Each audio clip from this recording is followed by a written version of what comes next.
گھروں میں آتش زدگی کا سبب بنتا ہے، اور یہ کام بعض حیوانات کے ذریعے بھی وہ کرواتا ہے۔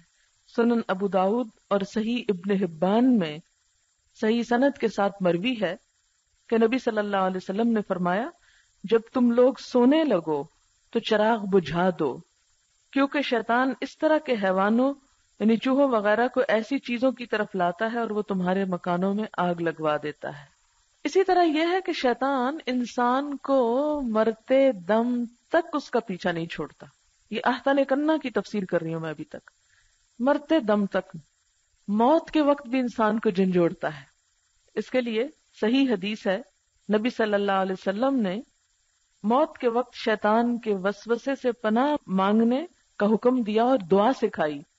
اللہم انی اعوذ بک من التردی والہدم والغرق والحریق واعوذ بک ان یتخبطنی الشیطان عند الموت واعوذ بک ان اموت فی سبیلک مدبرا واعوذ بک ان اموت لدیغا، کہ اے اللہ میں تیری پناہ چاہتا ہوں گر کر ہلاک ہونے سے، عمارت میں دبنے سے، ڈوبنے اور جلنے سے تیری پناہ چاہتا ہوں،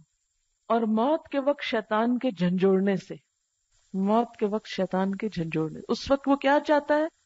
اگر اس وقت بھی ایک شرکیہ کلمہ زبان سے نکال دے، ساری زندگی کے عمل برباد ہو جائے اور یہ میرے ساتھ چلا جائے۔